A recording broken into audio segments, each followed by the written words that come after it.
Bonsoir, comme tous les lundis soirs à cette heure-ci sur M6, nous allons ensemble essayer de mieux comprendre qui sont ceux ou celles qui prennent les décisions qui rythment notre quotidien. Et ce soir, nous voici face à une question essentielle. Qui décide des couleurs de la mode? Pourquoi une tendance plutôt qu'une autre? Vous l'aurez remarqué, cette année, la tendance, c'est le violet. Alors comment le violet en est-il arrivé là? Comment faudra-t-il s'habiller au printemps et à l'été prochain? Réponse tout de suite dans Qui décide? Si vous venez d'arpenter les magasins à la recherche du pull sympa et soldé, vous avez sans doute remarqué un certain air de ressemblance dans les boutiques. Inutile de penser y échapper, la couleur tendance à débarquer, histoire de nous habiller pour l'hiver. Prêt à porter défilé, magazine et même dans le dernier clip de Madonna, c'est violet ou rien.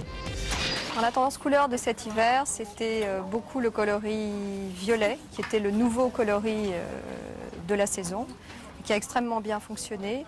Et pour un secteur qui a généré 168 milliards de francs l'année dernière, fonctionner n'est pas un vain mot. Choisir la bonne couleur de l'hiver, celle que tout le monde voudra porter, est un enjeu capital. Alors qui a décidé que le violet serait la couleur tendance? Alors malheureusement, personne ne décide, parce que si c'était moi, je serais très riche.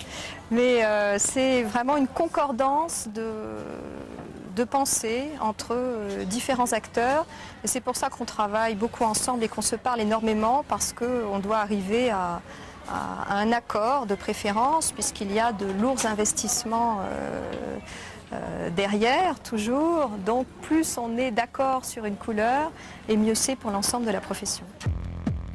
Tout a commencé il y a 2 ans, dans les 5 ou 6 bureaux de style qui comptent en Europe. Ces bureaux sont le véritable service espionnage de la mode. Ils savent avant vous ce que vous aimerez l'hiver prochain. Et pour le savoir, ils regardent tout, reniflent tout, écoutent tout, et ceci dans le monde entier, avec en ce moment une attention toute particulière pour l'art contemporain.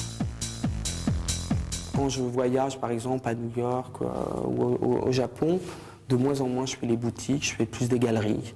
Je vais voir des expos, des galeries, comme tout le monde, comme beaucoup de stylistes.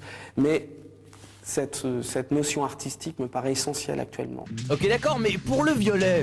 C'est vrai qu'on avait tous ressenti l'arrivée de coloris chauds, l'arrivée des rouges, l'arrivée des roses et des violacés. Je crois que ce qui était important, c'était cette grande influence de la féminité, cette grande influence de la couture et du féminin. Ça correspond assez bien au changement de millénaire, et tout l'ensemble de couleurs à base de rouge, rose, violet signifie le retour à une ère plus riche, plus colorée, plus axée sur la créativité et un peu moins triste et minimaliste que l'ère qu'on a pu traverser auparavant. Et s'il faut vous faire un dessin, pas de problème, ils savent faire. D'ailleurs, ils en font pas un peu trop. Seul un bureau de style qui réunit ces informations dans la globalité peut renseigner une entreprise sur cette chose qu'on appelle la tendance. Et on ne plaisante pas avec l'information des entreprises, sont elles qui payent. Du coup, 1 an et demi avant l'arrivée de votre pull en boutique, l'industrie du textile se presse dans les salons professionnels comme Expophile. C'est ici que tout ce beau monde va confronter sa vision de la tendance. Nous faisons des concertations pour les grands salons professionnels, que ce soit Première Vision, Expophile, Interfilière, qui est le salon de la lingerie, ou d'autres, style Tissu Premier. Ensemble, nous décidons quelles vont être les orientations couleurs. Quand il y a 20 personnes qui me disent le violet, on voudrait du violet, je me dis, 20 personnes, c'est qu'il y a quelque chose en ce moment avec le violet, c'est que ça correspond à une sensibilité du moment, et il faut avoir le violet dans la gamme. Et c'est comme ça qu'on détermine la gamme. C'est un consensus sur un certain nombre de couleurs. Ça, c'est une direction. Maintenant, c'est aux industriels de faire leur propre choix, de déterminer, moi, mon image, c'est ça, ma cible, c'est ça, et en fonction de ça, je vais prendre dans les tendances qui sont générales, ce qui correspond à mon marché, ce qui correspond à mon produit. Donc on cherche, c'est la quête du Graal, parce qu'il faut trouver la bonne matière, au bon prix. Donc on voit pendant plusieurs jours des fournisseurs de tissus. Et puis après, en fonction de ces tissus, de ces couleurs, c'est une grosse cuisine interne, et on dessine une collection qu'on va vendre 1 an plus tard. Résultat, il y a 1 an, le violet a fait son apparition dans les défilés couture. Immédiatement relayée par la presse, la tendance violette pour l'hiver 2000-2001 était née. Et comme tous décident 2 ans à l'avance, nous ne résistons pas au plaisir de vous annoncer la couleur tendance pour l'été prochain. Ce sera orange, avec une petite réserve quand même.